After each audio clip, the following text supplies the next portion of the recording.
this session, we shall explore some practices in Scrum, one of which is referred to as the phases in Scrum. This is not clearly defined in the Scrum guide, but it has become one of the patterns in practice. At the end of this session, you should be able to relate with the phases in Scrum. Scrum phases are classified into three: the pre-game, the development, and the post-game. Some others classified Scrum phases into four: the planning, the execution, the review, and the retrospective. They are both one and same of Scrum. We shall look into both. We shall now look into the first model of Scrum phases as practiced by some organizations: the pre-game Scrum phase. The pre-game phase is all about preparation. This is where the team gets together to understand the goal of the sprint, identify the tasks that need to be completed, and create a plan for how they will be completed. The pre-game phase is also a good time for the team to brainstorm and come up with new ideas. Here, the team would be considering the goal, the activities, and the outputs to make up the pre-game. Let's look at these closely. Here, the goal of the pre-game phase is to prepare the team for the sprint. This includes understanding the goal of the sprint, identifying the tasks that need to be completed, and creating a plan for how they will be completed. The activities that take place during the pre-game phase include: 1. Sprint planning. The team meets to discuss the goal of the sprint and to identify the tasks that need to be completed.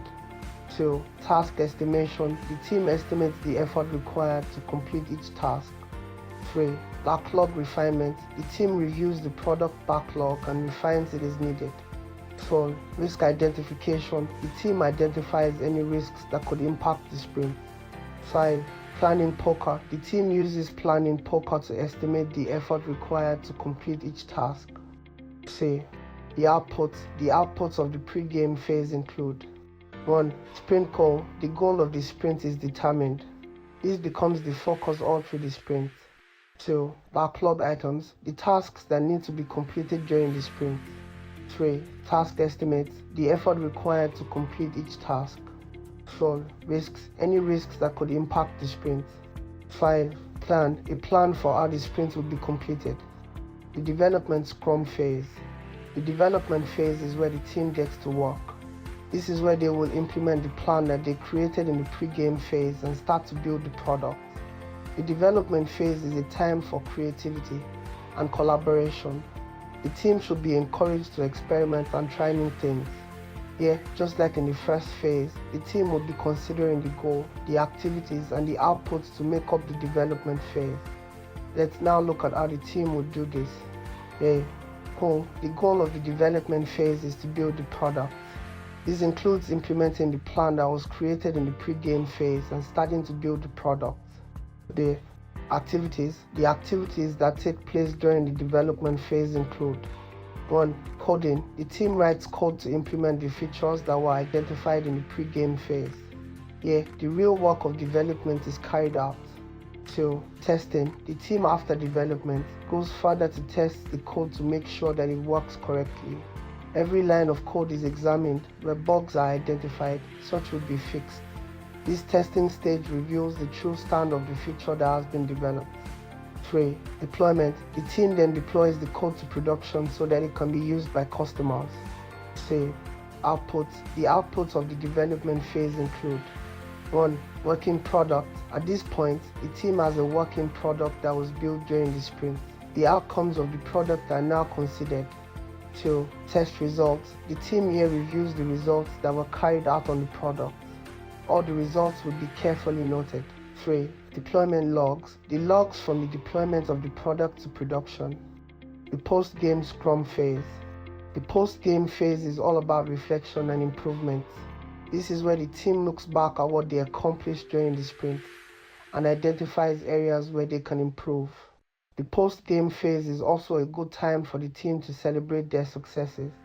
Just as the previous, the team would be considering the goal, the activities, and the outcomes in the post-game also. These three phases are repeated continuously, which allows the team to continuously improve their product and their processes. Let's look at this closely. The goal of the post-game phase is to reflect on the sprint and identify areas where the team can improve. The Activities. The activities that take place during the post-game phase include 1. Sprint review. The team demos or showcases the product to the stakeholders. This serves as a feedback mechanism from the stakeholders. The team notes down these for improvement. 2. Sprint retrospective. The team reflects on the sprint and identifies areas where they can improve. 3. Outputs. The outputs of the post-game phase include 1. Feedback from stakeholders. This is where the team examines the feedback from the stakeholders on the product. This would serve as an assessment of the team's delivery of the product by the stakeholder. 2. Areas for improvement. The team then identifies the areas for team improvement. The improvements identified will be taken into the next sprint and turned into actionable items.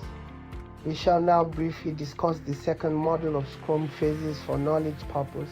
Just as we noted earlier, they are both the same. Here the Scrum Phases are considered as planning, execution, review, and retrospective. Planning. In the planning phase, the team works with the product owner to determine the goals and scope of the project.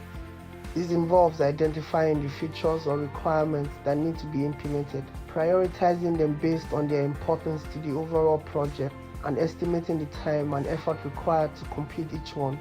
The team then creates a product backlog, which is a prioritized list of features or requirements that need to be implemented. Execution. The execution phase is when the actual work of the project takes place. The team works in short iterations called sprints, typically lasting 1 to 4 weeks, to complete the work defined in the product backlog. The team uses daily stand-up meetings, which is also called daily scrums, to track progress, identify any issues or obstacles, and make any necessary adjustments to their plans. Review. At the end of each sprint, the team presents the completed work to the stakeholders and receives feedback. The review is an opportunity for the stakeholders to see the progress made in the sprint, provide feedback on the work, and make any necessary adjustments to the product backlog.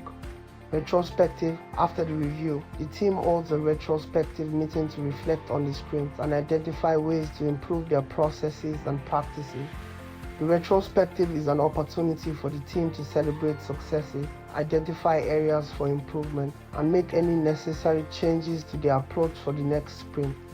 These phases are iterative, meaning that the team repeats them multiple times throughout the project, with each iteration building upon the previous one. By focusing on continuous improvement and collaboration, Scrum enables teams to deliver high-quality products that meet the needs of their customers. These phases are repeated continuously, which allows the team to continuously improve their products and their processes. Questions. 1. Could you explain what is meant by the Scrum Phases? 2. Could you explain the iterative cycle of the Scrum Phases?